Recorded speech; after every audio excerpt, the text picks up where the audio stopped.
जय माँ गायत्री। जय परम पूज्य गुरुदेव। जय परम वंदनीय माता जी। आज की दो प्रेरणादायक कहानी।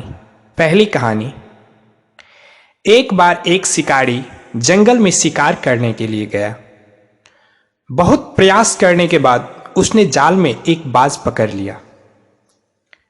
शिकारी जब बाज को लेकर जाने लगा तब रास्ते में बाज ने शिकारी से कहा, तुम मुझे लेकर क्यों जा रहे हो?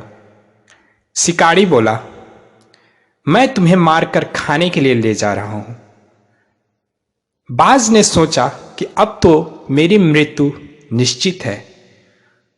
वह कुछ देर यूं ही शांत रहा और फिर कुछ सोचकर बोला, देखो, मुझे जितना जीना था मैंने जी लिया।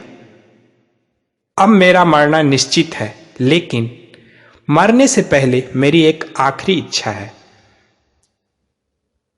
बताओ अपनी इच्छा, शिकारी ने उत्सुकता से पूछा।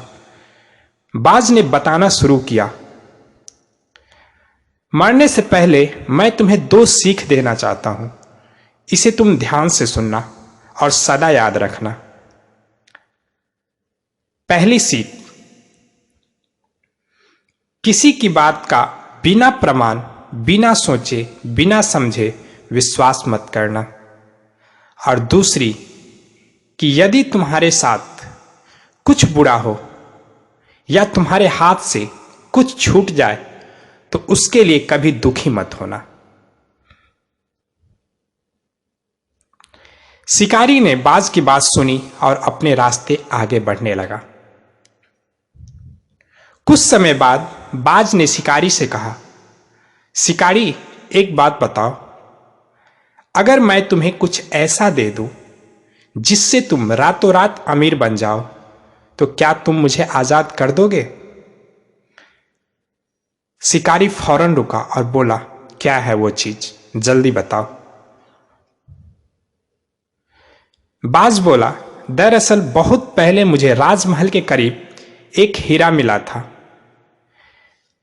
जिसे उठाकर मैंने एक गुप्त स्थान पर रख दिया था।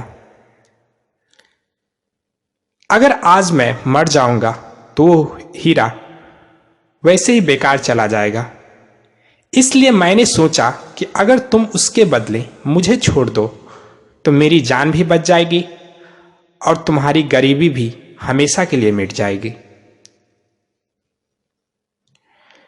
यह सुनते ही शिकारी ने बिना कुछ सोचे समझे बाज को आजाद कर दिया और वो हीरा लाने को कहा।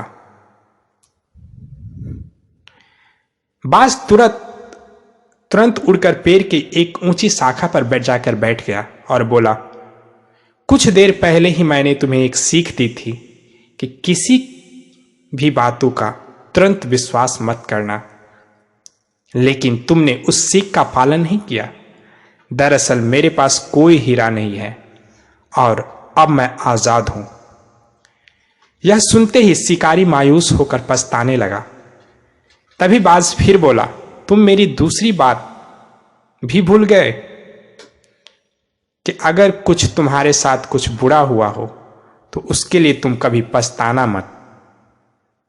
दोस्तों, इस कहानी से हमें यह सीख मिलती है कि हमें किसी अनजान व्यक्ति पर आसानी से विश्वास नहीं करना चाहिए और किसी प्रकार का नुकसान होने या असफलता मिलने पर दुखी नहीं होना चाहिए, बल्कि उस बात को सीख लेकर भविष्य में सतर्क रहना चाहिए।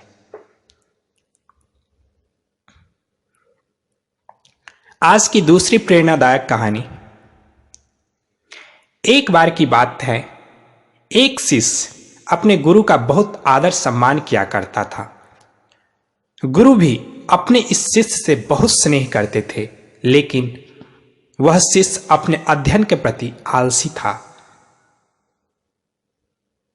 सदा स्वाध्याय से दूर भागने की कोशिश करता तथा आज के काम को कल के लिए छोड़ दिया करता था। अब गुरुजी कुछ चिंतित रहने लगे कि कहीं उनका यह शिष्य जीवन संग्राम में पराजित न हो जाए। उन्होंने मन ही मन अपने शिष्य के कल्याण के लिए एक योजना बना ली। एक दिन एक काले पत्थर का एक टुकड़ा उसके हाथ में देते हुए गुरुजी ने कहा, मैं तुम्हें एक जादुई पत्थर का टुकड़ा 2 दिन के लिए देकर कहीं दूसरे गांव जा रहा हूं। जिस भी लोहे की वस्तु को तुम इससे स्पर्श करोगे वह सोना में परिवर्तित हो जाएगा। पर याद रहे, दूसरे दिन सूर्यास्त के पश्चात मैं तुमसे ये वापस ले लूंगा। शिष्य इस सुअवसर को पाकर बड़ा प्रसन्न हुआ, लेकिन आलसी होने के कारण उसने अपना पहला दिन यह कल्पना करते करते बिता दिया कि जब उसके पास बहुत सारा स्वर्ण होगा तब वह कितना प्रसन्न, सुखी, समृद्ध और संतुष्ट रहेगा। इतने नौकर चाकर होंगे, उसे पानी पीने के लिए भी नहीं उठना पड़ेगा। फिर दूसरे दिन जब वह प्रातःकाल जागा, उसे अच्छी तरह से याद था कि आज स्वर्ण पाने का दूसरा और अंतिम दिन है। उसने मन में पक्का विचार किया कि आज वह गुरु जी के द्वारा दिए गए काले पत्थर का लाभ जरूर उठाएगा। उसने निश्चय किया कि वो बाजार से लोहे के बड़े बड़े सामान खरीद कर लाएगा और उन्हें स्वर्ण में परिवर्तित कर देगा। दिन बीतता गया, पर वह इसी सोच में बैठा रहा कि अभी तो बहुत समय है, कभी भी बाजार जाकर सामान ले आएंगे। उसने सोचा कि अब तो दोपहर का भोजन करने के पश्चात ही सामान लेने निकलूंगा। पर भोजन करने के बाद उसे विश्राम करने की आदत थी और उसने बजाय उठ के मेहनत करने की थोड़ी देर आराम करना उचित समझा। पर आलस से परिपूर्ण उसका शरीर नींद की गहराइयों में खो गया और जब वह उठा तो सूर्यास्त होने को था। अब वह जल्दी जल्दी बाजार की तरफ भागने लगा, पर रास्ते में ही उसे गुरुजी मिल गए। उनको देखते ही उनके चरणों पर गिरकर उस जादुई पत्थर को एक दिन और अपने पास रखने की याचना करने लगा, लेकिन गुरुजी नहीं माने और उस शिष्य का धनी होने का सपना चूर चूर हो गया। पर इस घटना की वजह से शिष्य को एक बहुत बड़ी सीख मिल गई। उसे अपने आलस पर पछतावा होने लगा।